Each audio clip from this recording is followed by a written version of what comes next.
of Directors. I apologize this afternoon. I have a bit of a cold that is hanging on, so I sound a little bit funny, but we're going to move forward. I feel okay. We're going to start this afternoon's meeting with a moment of silence so we can take a minute to remember Mark Nesse, a warm and giving man who served the community well, including tenure on Everett Public Schools Board of Directors. Mr. Nesse passed away last week and will be missed by all. He brought fun to all he did and exemplified the tremendous devotion to community and service. Mark served on the district's board of directors from 1992 to 1999. He always had the district and the community in his heart, and he will be greatly missed. I ask you now that we take a moment of silence.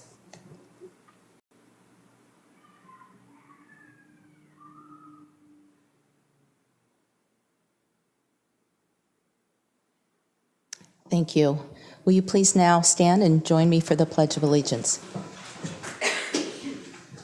I pledge allegiance to the flag of the United States of America and to the republic for which it stands, one nation, under God, indivisible, with liberty and justice for all. Will the Secretary please call the roll? President Mason. Present. Vice President Andrews. Present. Director Lassane. Present. Director Mitchell. Present. Director Nankar. Student Representative Tran. Present. Student Representative Pollock. Thank you. Our first item of business this afternoon is the adoption of the agenda.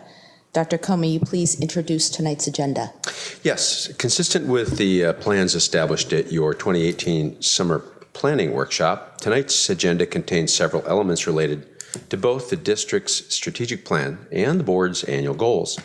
There is a segment this evening for routine business, a segment for board comments, a segment for the superintendent's report, one for information items, a segment for unfinished business, and a segment for upcoming agenda items. There have not been any changes made to items in the agenda before you. However, as is typical, we will update the superintendent's report during the meeting, as is customary for your regular meetings. The board may, of course, elect to change the order of business by a majority vote of the members when approving the agenda. Please note this is not the point in your agenda to request that items be removed from the consent agenda. So other than that, one change that we'll make, the agenda is as we published it to you, and we ask you approval of it. Thank you. Is there a motion to approve the agenda as published? So moved. Is there a second? Second. It's been moved by Director Lassane and seconded by Director Mitchell. Is there any discussion regarding the agenda? Hearing none, we will move to a vote. All those in favor say aye. Aye. All those opposed, no. The motion carries and the agenda is adopted.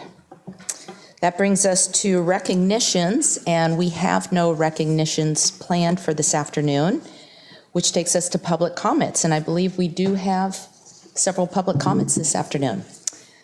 On behalf of the Board of Directors, I'd like to welcome you to this afternoon's meeting. The board recognizes the value of public comments on educational topics and the importance of involving members of our community in its meetings. School board meetings are designed to conduct district business in public. We welcome ideas and opinions presented in that same spirit.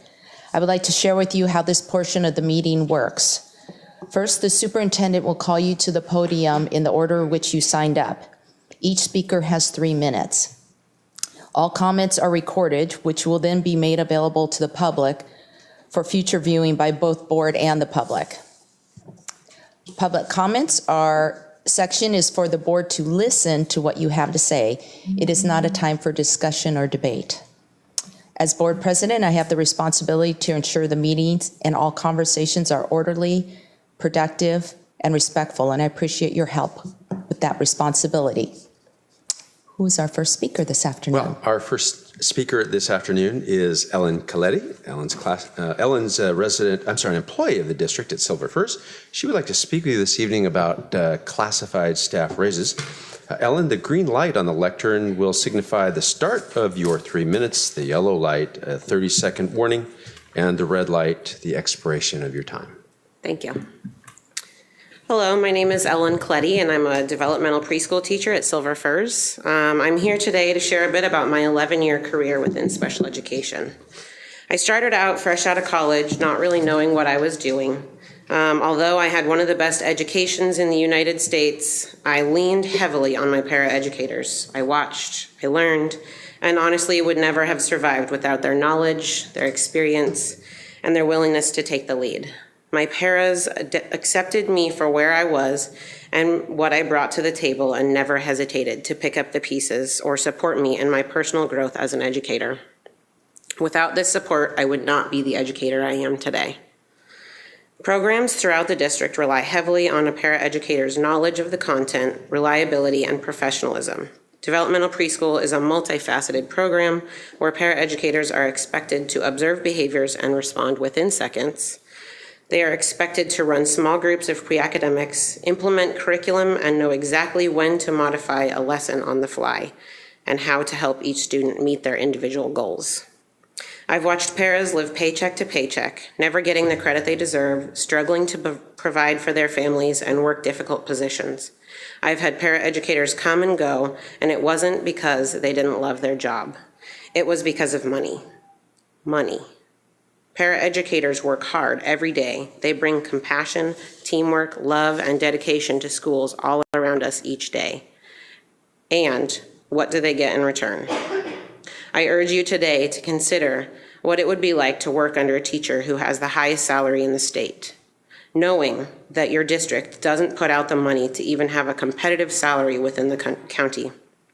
A school district without paraeducators with the knowledge and competence that Everett Public Schools paraeducators have is lacking. Our paras have so much to offer and are driven to help our students succeed, but for what? They deserve a fair salary that shows respect to their dedication and hard work, shows each one of them that they are appreciated and they are valued. Without the quality and passionate paraeducators that Everett Public Schools has, our students would be at a disadvantage.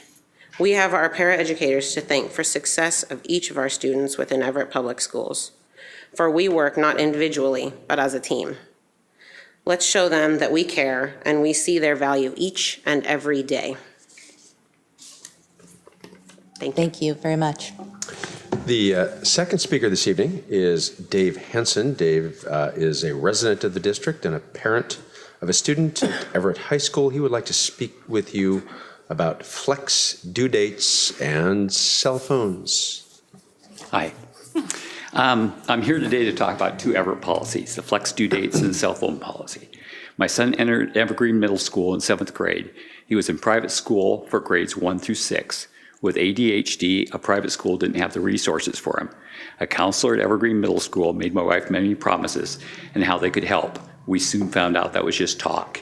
The woman would not return phone calls to us. The only way to get a hold of her was to knock on her door. Sean floundered due to lack of effort upon him, but reinforced with a school policy of flexible due dates on assignments. We were blown away by the amount of missing assignments Sean was adding up.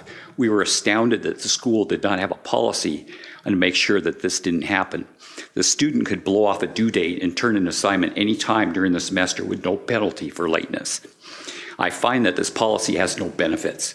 First of all, you're dumping a lot of work on teachers at the end of the grading period for students that are trying to catch up.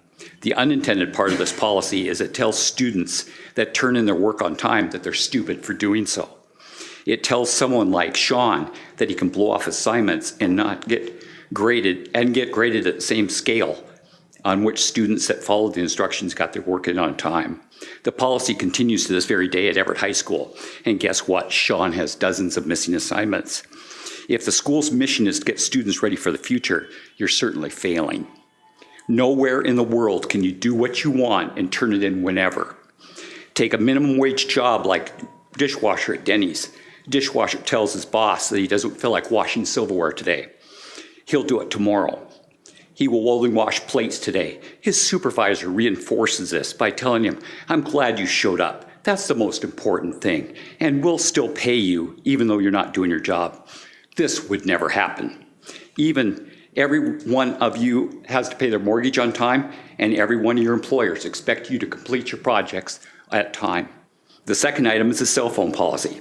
I feel cell phones have no point in the classroom and they should be put away in backpacks during instruction time. Sean, in his freshman year at Cascade, had kids in his science class take pictures of him. They placed captions on the pictures. This looks like the next school shooter, and they posted them on Snapchat. This was done during teaching time. I had to deal with a school resource officer on this item. First of all, you have teachers that spend plenty of time on their education and have received a degree.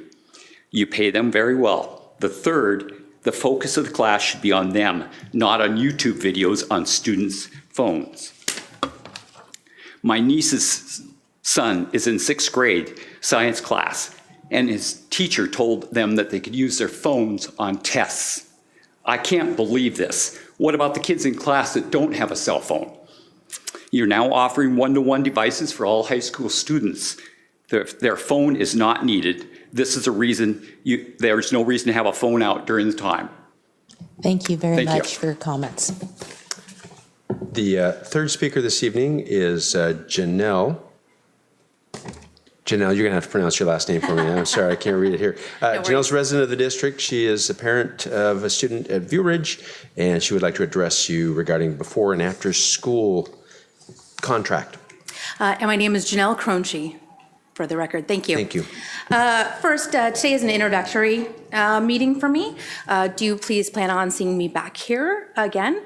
And so I have some questions, and I have requested a written response today. Parents are upset about the before and after school care contract. The letter that was sent home from the district was inadequate in answering our questions or our pocketbooks. The cost is going to double for parents who have their children in before and after school care currently with the Boys and Girls Club. That is an extraordinary burden on working families. And I've spoken to many of them, and they're not here because they're working. It creates a problem.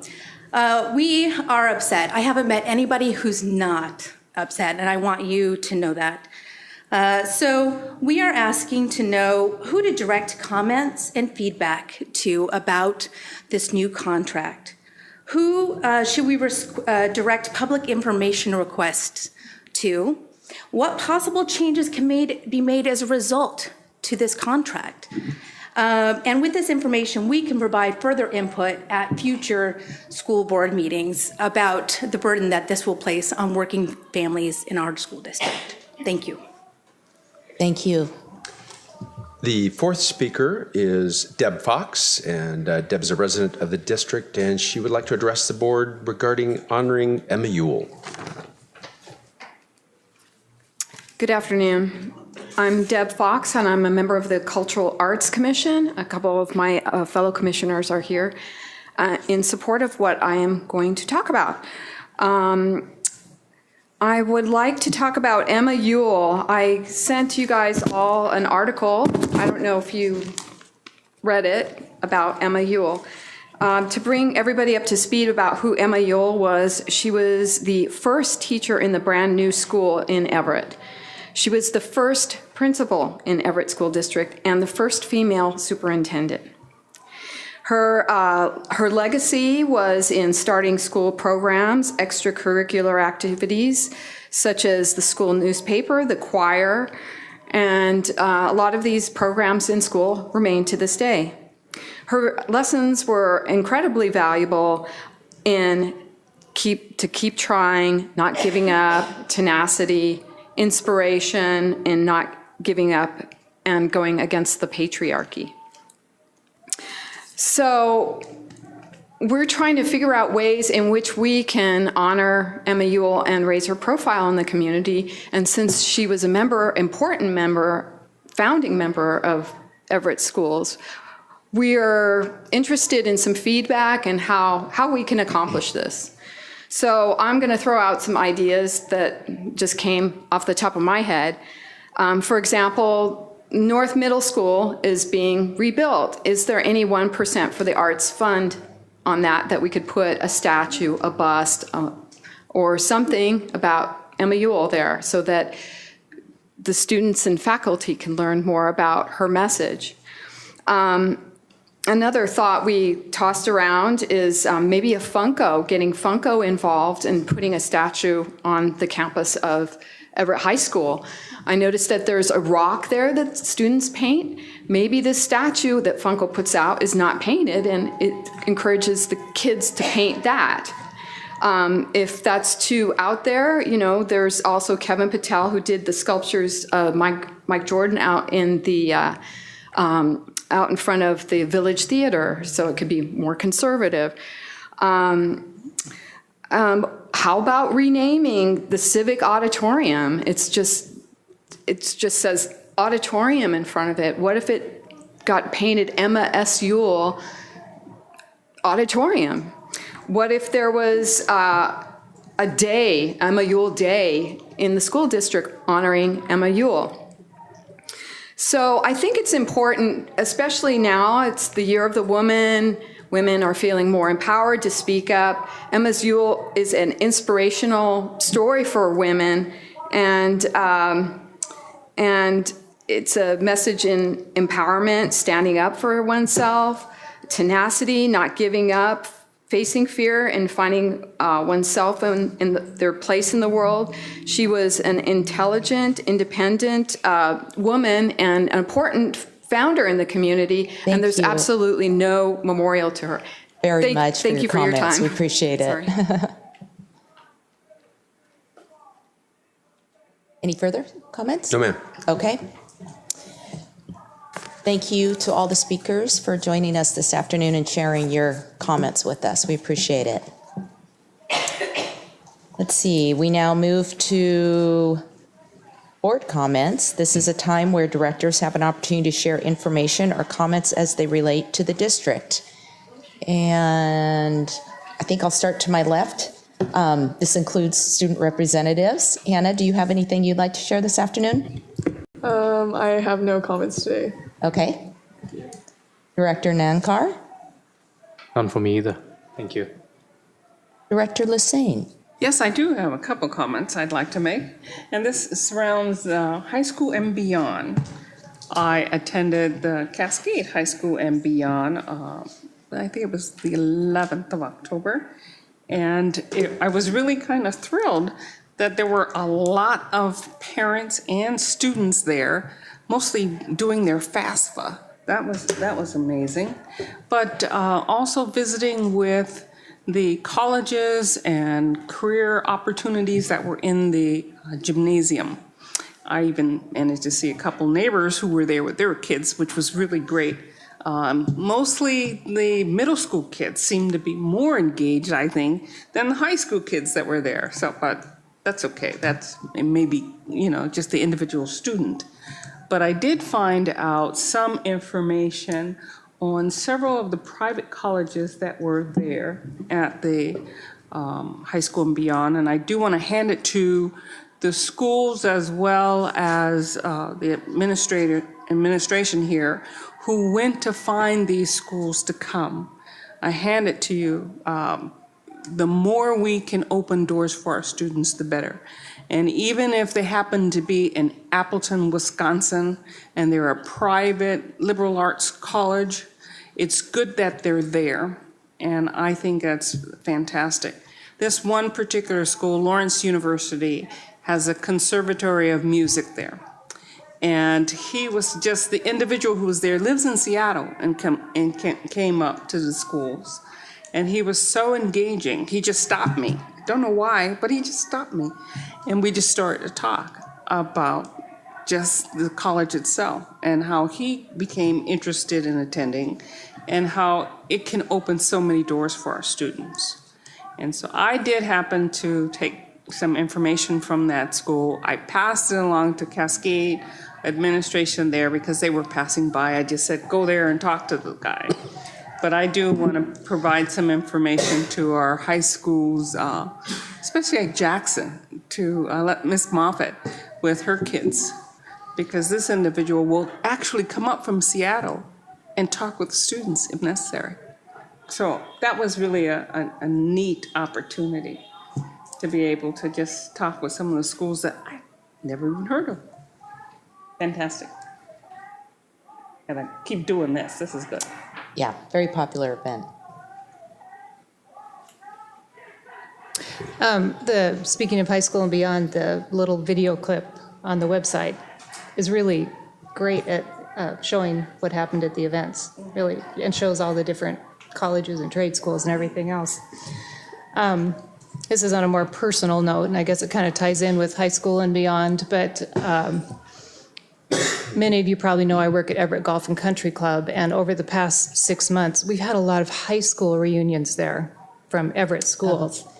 And it's just remarkable to go up and witness the events, and anywhere from like 30-year reunions to 50 to 60-year reunions. Most of those are in the afternoon.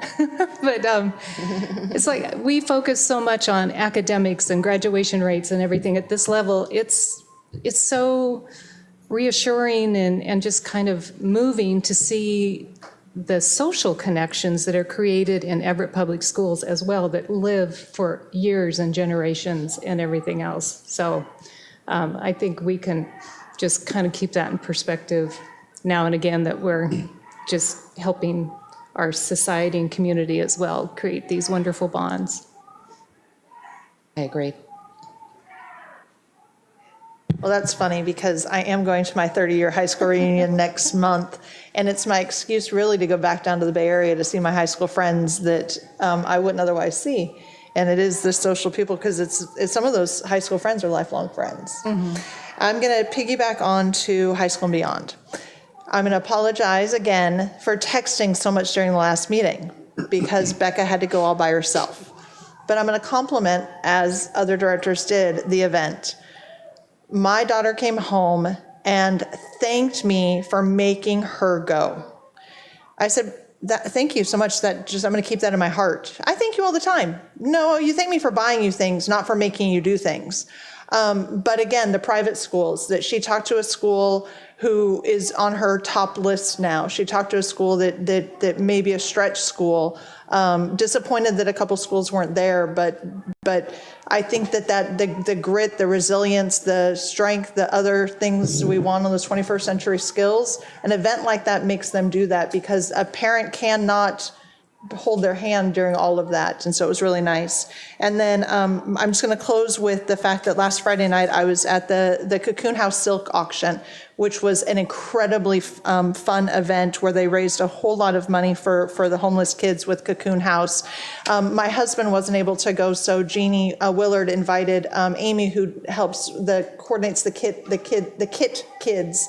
And she completely enjoyed the event and was able to see the other side of the services that are done, what Cocoon House does with really the generosity of the community for kids, homeless kids, kids who don't choose their circumstances, but to see how we can break that cycle of poverty for them.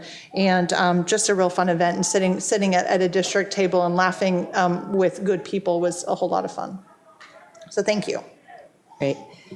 Did you go to Cascades High School and beyond? Yes. Okay, and you went to Jackson. Well, I did your not. I was daughter, you were here during referring Jackson's, to yeah. Jackson's, and I went to Everett Highs. So, and I'm pretty sure it was the best of the three. So, but it was great. I was actually most excited to go into the library because last year at the Everett High auction, they had a fund a need for furniture, which wasn't real sexy, but they need some furniture bad, especially with the laptops now. And so to be able to go in, they have the books now on casters, the shelves, so they can roll them around, so the space has become much more flexible. And they have some really cool, fun looking furniture. They're still waiting for some more. But when I was in the library, there were a whole lot of kids filling out the FAFSA, however you pronounce it. I can never say it because it's got that F in the middle of it. I also then the following week got to go to the conferences at Everett High, which I was actually in a parent role at that time. But I love what they do there because it's an opportunity to meet the teachers, and if nothing else, it gives, I think, parents and students an opportunity to talk about their classes, what's going well, what they really like, which teachers are, really grabbing their interests, classes that they're struggling in. And so I had some great conversations at home before I even went. And then again, it's kind of a social connection. You stand in line a lot and you just talk to all the parents around you the whole night. So that was a great event. And then finally, I went to attended the public officials reception that was put on by Economic Alliance. And I think the biggest straw was it was held in the new airport terminal out at Payne Field. And it was so cool. It's really, what it is, and Mr. Gunn would appreciate this, it's designed the way that an airport should be designed if you get to do it from scratch. And most airports don't ever have that opportunity. So in terms of the flow of people and just the layout and such. So I personally am looking very forward to those first few flights, actually all the flights that are going to be coming and going, and having that resource in our community. I think it's really going to be huge for economic development. So with that, I'm actually going to take a step backwards. Although we approved the agenda with the consent agenda prior to board comments, I jumped ahead a little, jumped the gun a bit. So we're going to go back and do the consent agenda, which was section 7.0. And if Dr.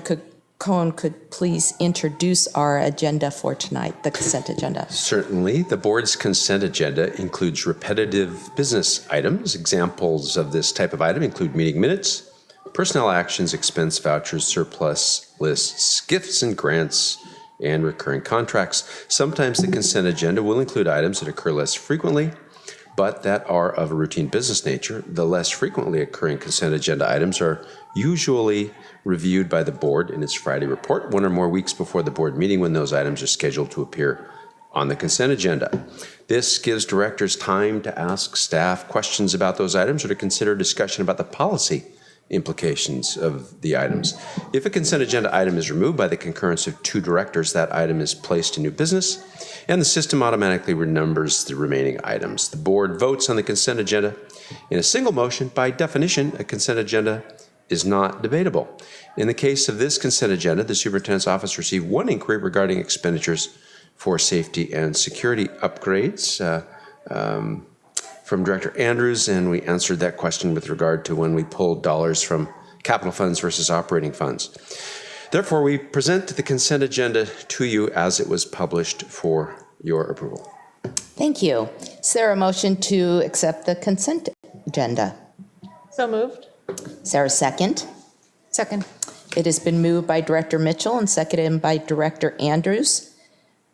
Does any director wish to remove an item from the consent agenda and place it in the new business section of the agenda? Hearing none, we will move to a vote. All those in favor say aye. Aye. All those opposed, no. The consent agenda is approved. Which now brings us to section 9.0, the superintendent's report. Dr. Cohn, we look forward to hearing about news and updates around the district. Well, I think we have a fairly limited, even though we've got a nice picture of leaves in the fall on the superintendent's report, we've got a fairly limited report this evening. I think we'll be able to zip through it fairly quickly. Guess what? I've got a few facts for you about high school and beyond. You always get the visuals. That's not fair. Yeah, that's okay. I can, we can have fun with this. High school and beyond events were well attended this year. There were approximately 2,300 attendees among the 3 events. Heatherwood Middle School hosted a community pizza dinner for 320 elementary students and families. They had, in addition to the pizza, a keynote speaker before walking over to Jackson High School to attend the fair portion of the event. There were 150 total FAFSA submissions at all 3 events. Interpreters and college admission staff were available, and they assisted students and families with completing that financial aid application during the events. 70 colleges, university, career programs, and such were on hand for high school and beyond. And Becky Ballback shared with me a couple of emails she received, and these are quite nice, so I thought I don't usually take time to read this, but I thought you would enjoy this. First, she received an email from a parent following the Jackson High event, and it said, "I've attended this event since my son was in 4th grade and my daughter in 2nd grade at Mill Creek Elementary. It has always been very informative and thought-provoking. My kids are both at Jackson now, one a freshman and one a junior. As this is contextual, of course. As you mentioned last night, time does fly, and my family now finds itself even more interested and appreciative of the resources available at the event. I thought the speaker had a very inspirational and admirable story to share. Thank you for continuing to host this event. My family and I appreciate the time it takes to put it together and the valuable resources it allows us to review in one evening." So the other email was from Caitlin Smetna. She's the school liaison officer at Naval Station Everett. She wrote us a quick note and said, well, actually, we'd had an exchange, and I shared with her about the High School and Beyond events and gave her the dates, and she chose to go to Everett. She wrote back, and this particular email went to Becky. She says, "Thank you," with an exclamation mark. It was a wonderful event. I only wish my high school had something like this when I graduated. I think so many kids would have benefited from it. And she says, "I look forward to participating as a vendor next year." Not that the Navy's not already there, but if we can develop multiple, yes, absolutely. I knew the captain would like that. So I wanted you to know that we had some really fine response. A number of middle elementary school students. Remember, our design on this was really to reach out into the attendance areas and to draw families to these events multiple years so that we change essentially minds and mindsets around kids can go to college, can get jobs, can do both, and here are the resources and the support to make that happen. So I'm delighted to hear that that was the kind of response that we received. We had a number of schools taking part in annual PTA fundraisers. The photos on the screen now are View Ridge and Forest View elementary schools demonstrating some school pride, some camaraderie, and tremendous amount of spirit. View Ridge PTA announced on Facebook that their walkathon raised $24,121.06.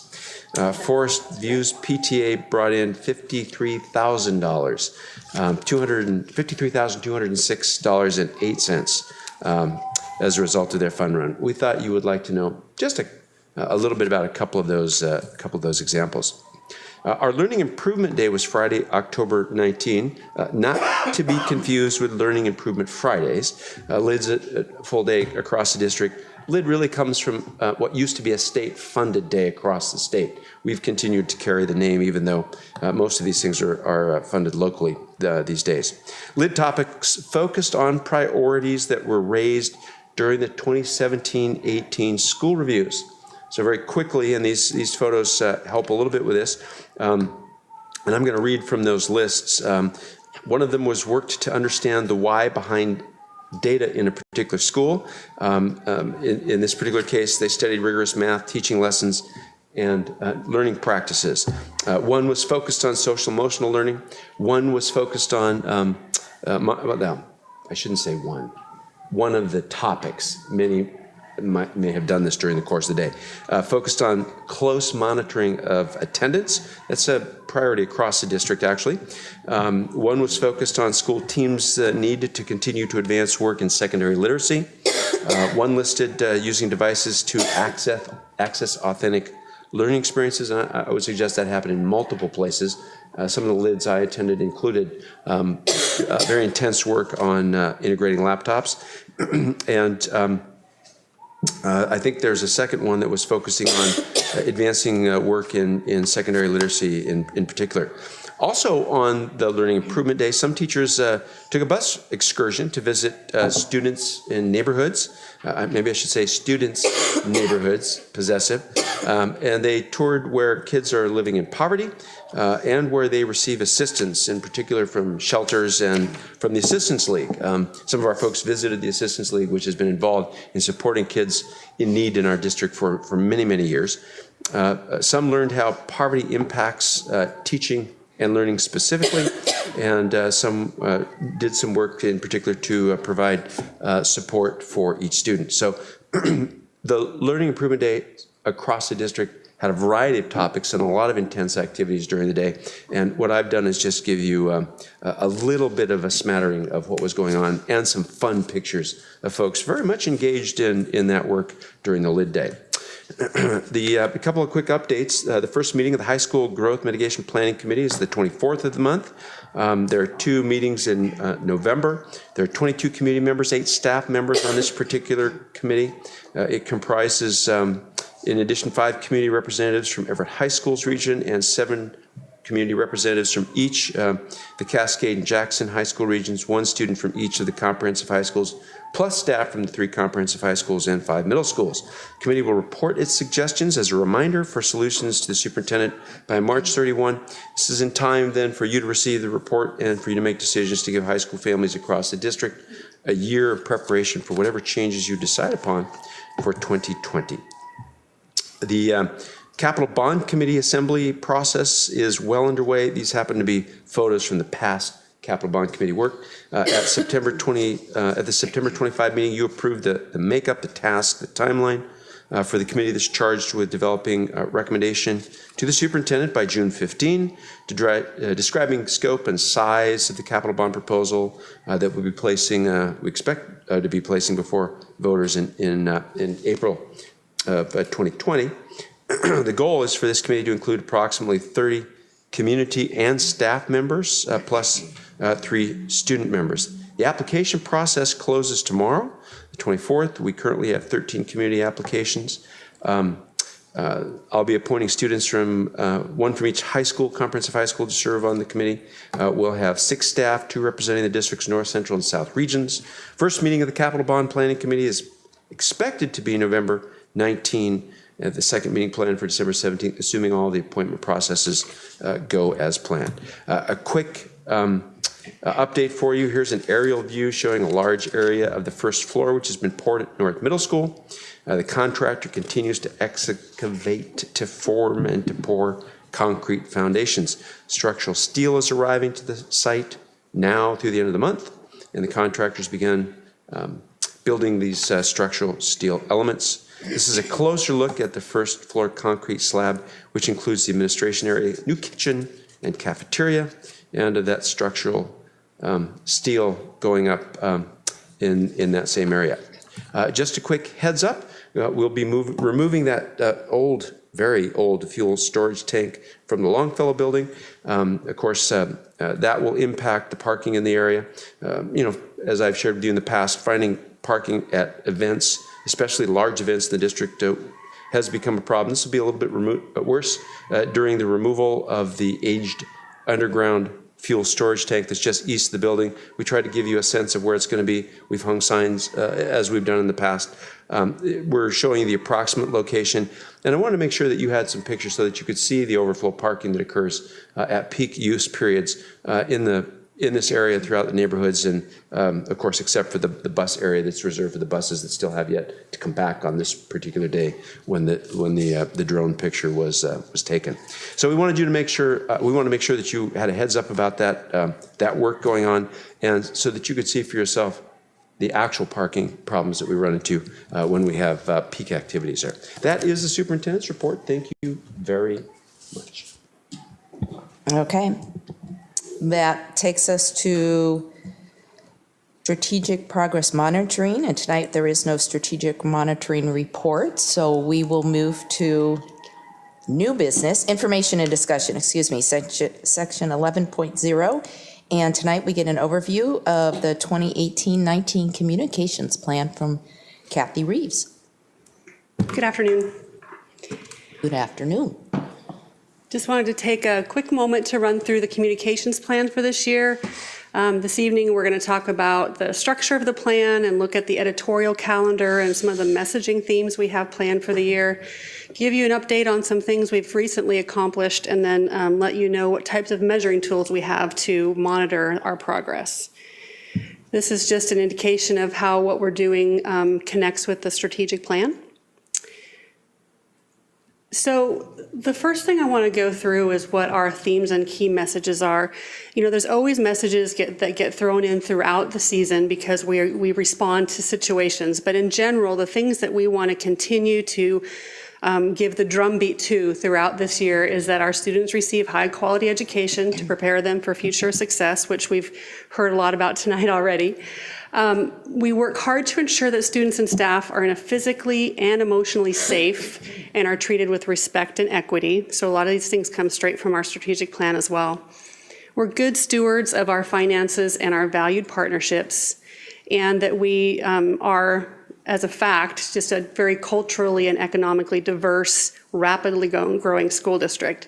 So these are messages that you'll get throughout the year, as well as some focus messages on certain months. The strategies for communicating this is that we want to make sure to provide clear, consistent, and accurate information to the appropriate audiences. So it might be the same message, but it will be written 5 different ways depending on who your audience is. And that we want to work really hard to share more stories or more information through storytelling and through images and through culturally relevant means. A big one for us is to really try to get ahead of emerging trends. So when we know something is going to be happening, we're prepared for it. And even if it takes a little turn, we still were prepared. I had mentioned to someone before that about 20% of my work, if I do it right, gets thrown away, because I prepare for this, and this, but only this happens. So we really try to get ahead and stay informed so we can be prepared for any situation that comes at us. We want to be timely and multi-channeled, so things don't just go out in one venue that goes out multiple ways. Working hard to figure out what it means to create two-way engagement, and we do that when feasible. And we do that well in our schools, but we need to learn how to get that accomplished at the district level as well. And through it all, we want to stay focused on humanity, integrity, and diversity, because we can quote stats with the best of them, but really what you guys talked about tonight, what you saw in the school and what we see the teachers deal with in their lid days so they can be better teachers, all those are the things that really is what we're about, and that's what captures people's attention. So we want to make sure to keep that a focus of our work. A couple assumptions. Communication engagement based on improving learning will increase informed advocates. So that's what I was just talking about. If we really talk about how we're working on improving learning and show examples and let people see this is how we're doing it, this is the way that this student is learning and the success stories, that's how we're really going to develop those advocates that we need for the district. Proactive and planned communications, as well as we can do them, are occasionally trumped by crisis communications. That's just the nature of the job.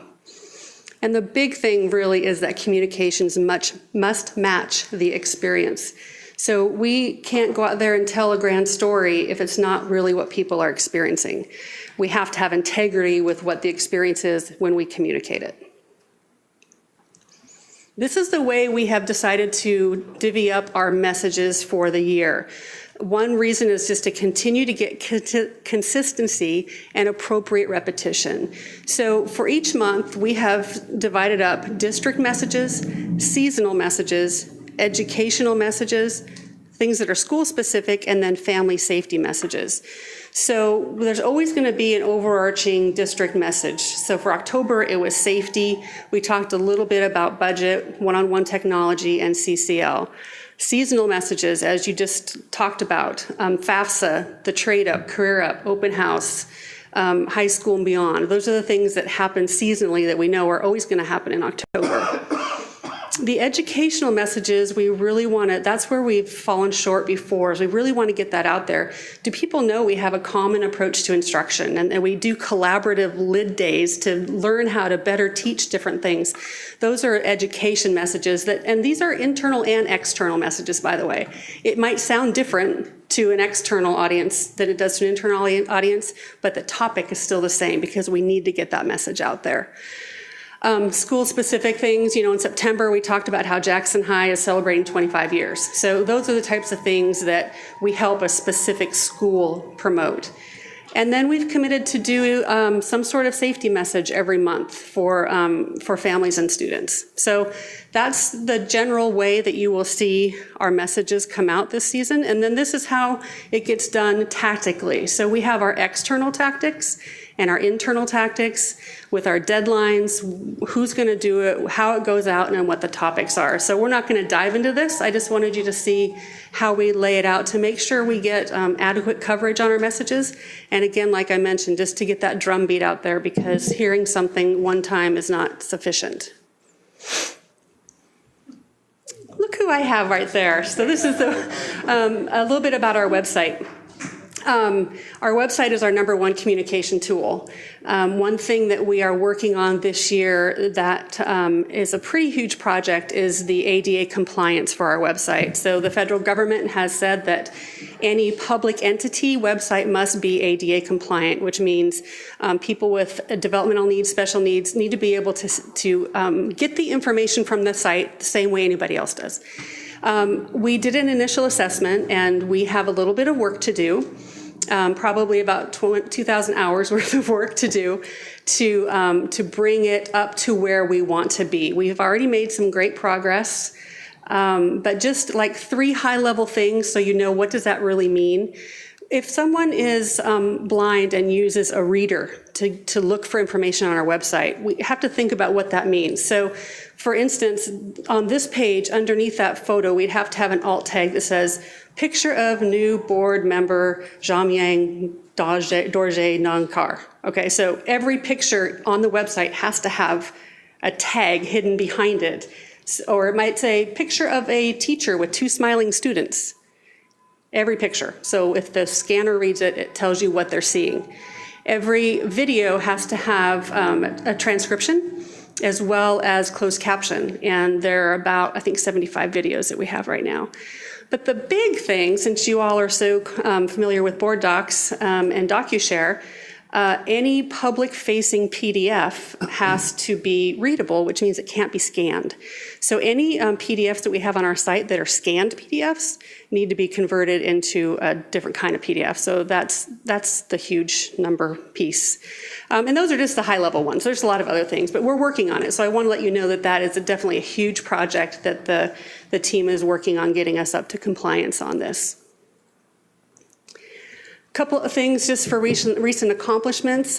We did work with technology to get a handbook out for students and parents this year. You know the art calendar, which is very popular, which came out the second week of September. We also just finished, on the right-hand side, you'll see the brochure we did it for the Economic Alliance, but it's actually just a really good Everett Public Schools brochure, so we can use that for many reasons. And then down at the bottom, there's a snapshot of a PowerPoint that we put together that goes out to all the schools. So before their choir concert or their event, they can run these facts about the district, and then they also have blank slides to put in pieces about their own school too. So we can get messages out during that time when you're sitting there waiting for the orchestra to begin. We've worked on getting some standard emergency response letters ready, so we're ready for any sort of emergency and letter writing that needs to occur. I think we talked last week about the Elementary 18 postcard that went out. It actually went out this week to talk about the naming of Elementary 18. And then we also have all the new updated presentations ready for when we start community presentations in a couple weeks. Wanted to show you real quick website analytics. This is for September. So just to give you an idea of how much the website's used, we have about 260,000 unique visitors a month. Each of that ends up to be about 740,000 visits, and then that's the number of pages they use. And I wanted to show you this one because it's September and you're like, oh my gosh, 3 million people or pages were viewed September of last year, and that was when we had the tragic accident with the Jackson students. And so the visits were outrageous. So that shows that we have a venue that people go to for information. And so we want to continue to provide that kind of information. But we have seen growth in our website over the last couple of years. Tactical growth for this year, what we'd like to do. We want to have more quick snippet videos instead of the 4 or 5 minute long videos we have. We want to have more classroom success stories. We want to do more promotion about the mobile app, specifically because you can have like 45 different language translations on there. So if we get information out, people can read it in their own language, which would be nice. Social media advertising, messaging where families are gathering. So when we have a bingo night at Emerson, the principal's going to have in hand 3 messages for the month that they're going to try to get out to those parents. So instead of trying to bring parents in and give them messages, we're going to go to where they're already attending and get those messages to them. And then more proactive, future-focused geographical messaging. That would be things like, how can we really engage the feeder schools to North Middle School about the activity that's going on at North Middle School right now and get them excited before they even get there. Our measurement tools, so we have a company called TrendKite, used to be called Meltwater. They measure our earned media. So when you see articles in the paper, things like that, they measure the amount of dollars worth of space we get in newspapers. We use Google Analytics for web traffic analysis. For social sites, we have engagement, followers, comments. Annually, there's a communication survey internally and externally. We have contracted with a company called Polite Mail. We haven't started using them yet, but they do Outlook analytics. So as we send out district messages internally, we can see if you read it, if you clicked on links, how long you had it open, that kind of information. And then Blackboard Connect and the app. They don't have real robust open rate analytics, but we can at least see if they picked up the phone on a phone call. So that's a little bit of measurement there. This is just a glimpse of what it looks like to measure on our Facebook page. And that's it. So you saw the structure of the plan and the calendar and the messaging themes and some of the things we've recently accomplished, and then the different ways that we can measure the things that we do. So. Thank you very much. Directors, do you have follow-up questions or comments? I do. Just a quick one. One of the brochures that you'd shown, the Everett Public School brochure, the one that's in the far bottom corner, Dr. Cohn had been kind enough to show us a draft. Is that available? Is that completed? It's on my desk. I just got it today from the printer, actually. Oh, good. I have one back here. You can have that one because you asked first. Thank you. That is all I had. Thank you. May I ask, please? You mentioned ADA compliance, and you talked about non-scannable but readable. Is that, did I get that right? Yes. What's the difference? Why, PDFs that are made in Acrobat right now, a reader that a blind person would use can read it. But if you take a document and you scan it on a scanner and put it up, it can't read that. Looks like a picture instead of a... Yeah, it's more like a picture instead of a document. Oh, I didn't know that. Okay, great. You can't convert it backwards either. And you can't convert backwards? So if you word to Adobe, you could backwards. Backwards, yeah. But you can't do that with a scan. I see. Okay, good. I understand now. It was great to receive the Mill Creek Beacon in the mail, talking about the articles that were mentioning school and start of school. Very good. I like that because it goes out to a community that gets all of that information, and so that's a good thing, and we need to continue to do that. Thank you. So thank you. That was very good to see that. When you talk about internal and external focus, one of the things, my concern, when you start talking about internal, is that all of the schools getting the same information of what's going on in the district?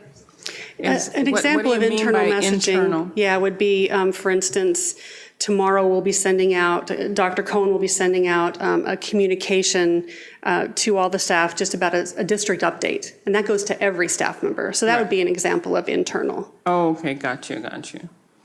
Okay, I do like the idea of working on the feeder patterns to like the middle schools and the high schools, so you can update them on what's taking place. Because even though you may have siblings there, some kids don't have siblings, and so they may not be aware of what's taking place at the middle schools and high schools. And it's always great that, like when they have a special night or whatever, art show, a music concert or whatever, game night, to grasp that community element of that area is great. And so I'm looking forward to seeing what that pans out to look like. Thank you. Good work. That was very informative. Thank you. You mentioned, I had no idea there were ADA requirements, so that's. I didn't either. And they sound pretty. Arduous. Yes, thank you. You also mentioned translation, so I went to the Everett District website, and looks like we can translate the website, have it translated into a variety of languages. And then when I hit translate, another little Google option pops up where it translates into multiple. I mean, gosh, we're talking 50 languages, maybe 30. I believe that's dependent upon what browser you're using, but I don't want to get too technical because I'll go wrong. Interesting, though. Yeah. So my question is, for the translation on our website, is that something that just automatically happens, a service we subscribe to, and they do the translation? Do you know that, Brian? No. I don't know the answer to that. The translations I talked about was actually on the mobile app, and that is part of the app. I'm not sure how it works on that, but I can definitely find out for you. Okay. Because I need to know that too. Just a curious question. And then I guess I wonder, do we track at all how many views are done in a different language? We can track how many, yes, in a roundabout way, how many language requests there were. Yes. Would you like to see some breakdown on that in the future? I'd like to see that, yeah. If it doesn't take a lot of time. I'm just wondering how many of the community members use that feature and are able to gain access from that. After meeting with some of our immigrant students last year at the board retreat and all, I'm just, they talked about their parents wanting to be engaged and get information and all that. I'd be a little curious, yes. Yeah, great presentation, thank you. But my question might be a little off the wall because I was at a meeting on Saturday where I was able to see the media coordinator for the FBI speak about sort of emergency communication. Do we have a process in place for how we do respond to emergencies, whether within or without, when it comes to the communication, like, standard messaging, standard, like a plan for how things go out to the public or internally? Yes, we have emergency communication plans all the way from, that was a bus that hit a mailbox all the way up to the most extreme. Okay. And they all have different paths that they take, but we definitely have that. Okay, because that's what she talked about, sort of her process of making sure that there isn't extended fear, like how you can nip something in the bud right away by saying this isn't a terrorist attack, like FBI, her example. But, okay, thank you. Yeah. It's just good to know the confirmation. Well, first of all, is this your first presentation to the school board? Yes, it is. Well, welcome to the podium. Thank you. I thought it might be. I just couldn't remember. I have a question about storytelling because I hear a lot about more storytelling stuff. What does that look like? I just don't really know, I guess. Well, it all is based on how much time you have, because the best storytelling you need a lot of time for, right? Yeah. So I guess in school communications, how do you sort of shift your focus to do more storytelling? What does that mean? Instead of me telling you that this school improved their math scores by 3 points, perhaps I can tell you about a student who was helped by a math teacher who was failing before, and now he's succeeding, and this is why, and this is how. Oh, and by the way, that more personal and yeah. Okay, more, yeah. It makes the heart connection a little better. Yeah. And then on the mobile app, I was curious about when I go on there. There's a lot of icons, and do we track like the usage of the icons, like which ones are? They don't have those sort of statistics. Is that okay? Yeah, unfortunately. I was just really curious how many people look at the school board one. Oh. No. I can tell you people look at the school board page. I'm sure everybody's going there. And then just, this is maybe a little off base, which I try not to do, Dr. Cohn. Did anyone see the article on Daniel Arias in the Everett Herald? So he was last year I was just thinking about storytelling and communications, and he was the Dwayne Lane's Athlete of the Year, chosen from Jackson High School. And he went on, even though he was the state for a 400-meter champion, he went on to get a football scholarship at University of Colorado. And they played the Huskies this last weekend, and he got in for one offensive play, and he made a touchdown. Oh my gosh! So talk about awesome! If you want a heartfelt story about one of our students, look it up on the Everett Herald. It was really cool. Thank you. Any further comments or questions? I just wanted to say, like, your communication strategies, I thought that was really clear, and your entire presentation was very clear. But I liked how you included the diversity, like Director Andrews mentioned, the translations to include students of different family backgrounds, cultural backgrounds. I really like that because my family, my parents don't speak English very well, so that's probably very helpful to other families like us. Thank you for a great presentation. Okay, with that, thank you very much. Can I ask one last question?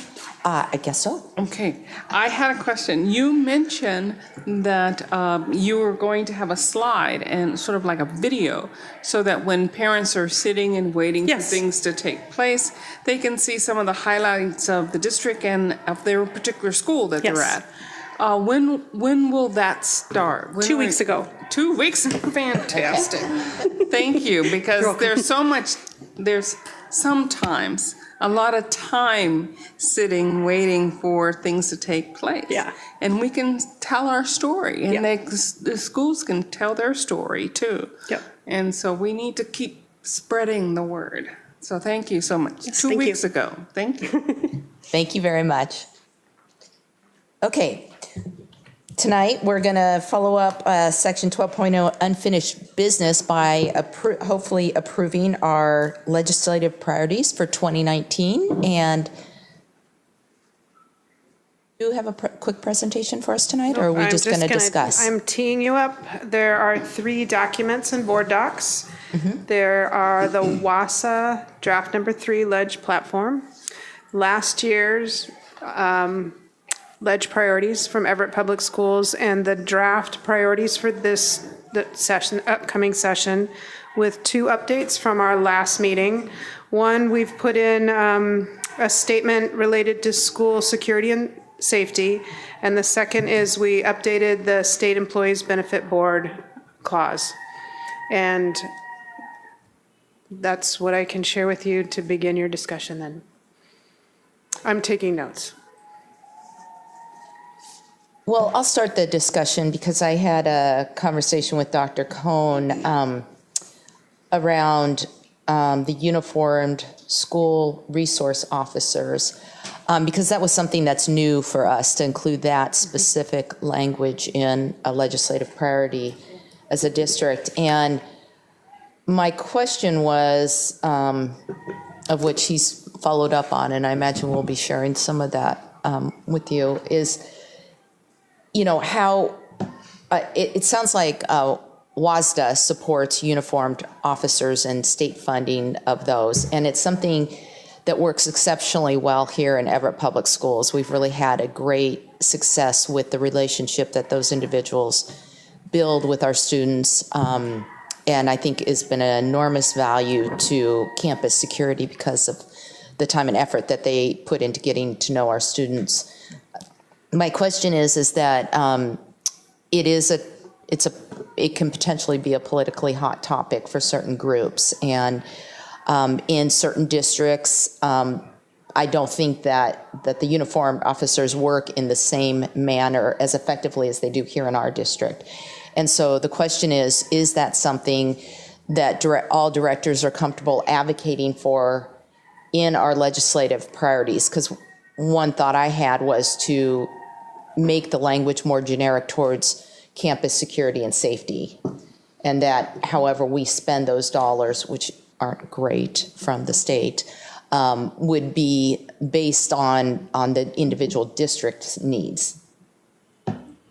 And I just throw that out there just to kind of get your thoughts. Start the conversation. I think that the conversation that I recall from the Wausau Legislative Assembly, because as you mentioned, different districts. So some districts cannot, there isn't a strong enough police force to have somebody at the school. So they actually used like armed security services or security services. So pretty much there was agreement that schools needed to have resource officers. And so they at the meeting, they sort of expanded the definition to go straight from uniformed officers, your standard SRO who are unarmed, adding in this private security so that they could expand it to all districts. But what we heard from the kids is really that relationship with security, not metal detectors, not arming teachers. It is that armed officer or the school safety officer. I think for us, because in talking to North Shore board member, they had to buy a car for Snohomish County Sheriffs with that new high school. We've been talking, with Snohomish County Sheriffs, Dr. Cohn's been trying to work well with them for Gateway and our new high school. That's our money. That's not state funded. That's not other, so I think that the conversation for other districts, it really is, how do we have the security in our schools that everyone knows we need, and it doesn't have to come out 100% out of local funds? And so again, it would be for us to decide how do we, I'm talking the general population of boards from WASDA. So, I agree how do we want it to be? And I kind of like your generic wording, more generic wording, because I think we do have a good program here. We just want more funding for it. Well, I think we have a very good program here, and I think it's something that should be modeled throughout all of the other 294 school districts, and I think it's grand. I think there is a benefit to having a uniformed officer present on schools, not only just because they are a community member, but they have a connection with the local sheriff, the local police, the local state trooper in some cases where they don't have local city police officer, with our students. Because a lot of incidences occur off the campus, and individuals will know the local police officer associated with the school, as well as know that they also have a place within the community armed forces, services and police force.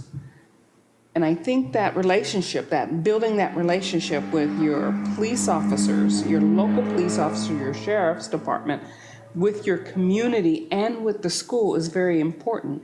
In some communities where you have gangs, you have all the other elements that we don't really want on the campus, it's because of the relationship they build with their local community, their policing community, with that gang, with those. Right. I think we're all in agreement there.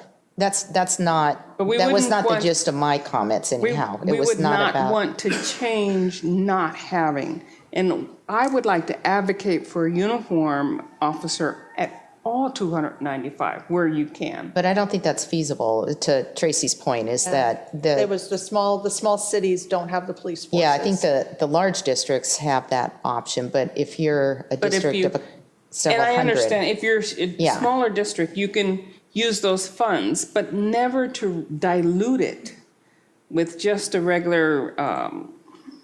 I don't think that's what anyone's saying. They literally do not have, they reported literally do not have a police officer who is available to come to their school. So that's why they use the private security services. And that's okay if they can. So I think we're talking about language here, like the way that it's stated in the priorities list. Yes, the priorities list. not the actual practice. I understand. Okay. But the language should always, I think the language should always remain as uniform. Even for those districts that can't, they can go to a private firm, security firm. But that relationship building with the community and a uniform member is always important if you can try to reach that plateau. Even if you can't make it, you can, the goal is to try to make that. Can I ask a question? Is platform. the staffing model that's referred to here, does it not currently pay for one SRO at each, or officer at each of our schools? And so we're asking them, since we are employing these police officers and these SROs, we'd like to have a higher funding for those people that we're paying for locally. So that's what this is requesting. Because I think that it is, I know, we've talked to counselors before, I have friends who are nurses. I think this, increasing the staffing allocation and calling out these positions, it seems reasonable.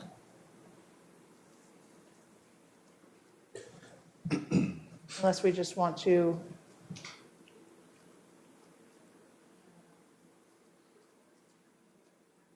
I have a question. This might be a little bit ignorant, but these staffing resources that we're talking about, these officers that we're looking potentially hire, would they have any sort of jurisdictional, legal power to enforce anything that they want to enforce at schools, or are they just an average staff just trying to maintain law and order? You're talking about private? So these are private city and county uniformed officers that abide by city, county law. And they're on campus. Is that what we're asking about? They're assigned to our campuses. And we already employ some of them, or not employ, but have contracts with the cities. Right. For Jackson High School and then the 3 Everett high schools. But these are private? No, they're actually. No, we contract with Everett to provide an officer each at the high schools. The city of Everett. The city of Everett. Yes, and, the city and of Everett. And the city of Everett also provides one each for the elementary schools. But are we talking about these same folks? Or are we talking about a separate? Yes, we are, yes. Okay. So the way this has been written is to advocate for the state to fund and for the county to provide at a reasonable cost. In other words, our use, if you will, officers for, at least for us, we want them for the secondary schools. Right. To make sure the secondary schools are all covered.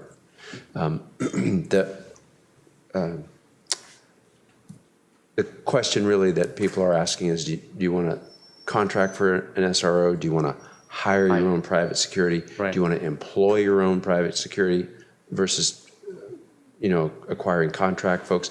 Districts do it a variety of different ways. So we actually do two things.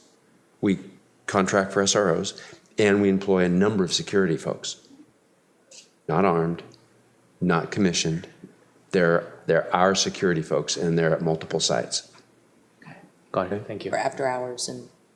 Or like on middle school. campus. Yeah. Our high schools have them along with the SROs. Yeah. And our middles, the Gateway has one, but does not have an SRO because of the county cost, the county's current policy on charging.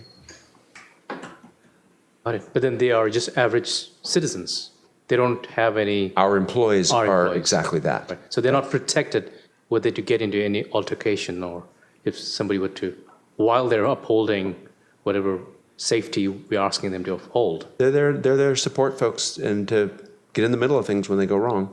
Not like a police officer, but they help with disciplinary activities. That's their job. They help with breaking up fights. They help with a variety of things.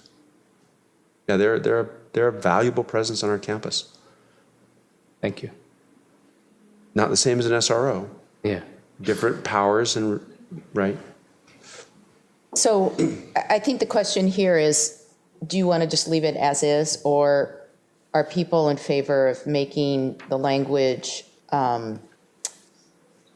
more generic to support officers or campus security in whatever form the district would choose. I think since our district is uniformed, and I like how it's written, calling each position out. Yeah. I heard you say you like that. Do you have any thoughts, Carol? It stresses the need for security at that level, yeah. But then also, it's not just about security, it's about the nurses and the counselors, like that whole safety. Behavior. Yeah. Does anyone else have any other comments on legislative priorities?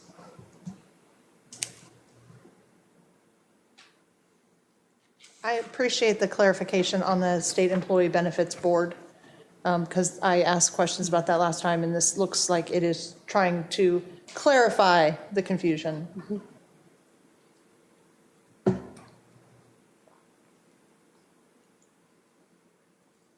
There's no further comments. I was wondering too, is this in any particular priority order, or is this just all of them? There's no set priority. They're not numbered, they're grouped. If you want them in a particular order, we can put them in a particular order. I'm not sure that makes that much difference in terms of using it with legislators who are the primary audience for this.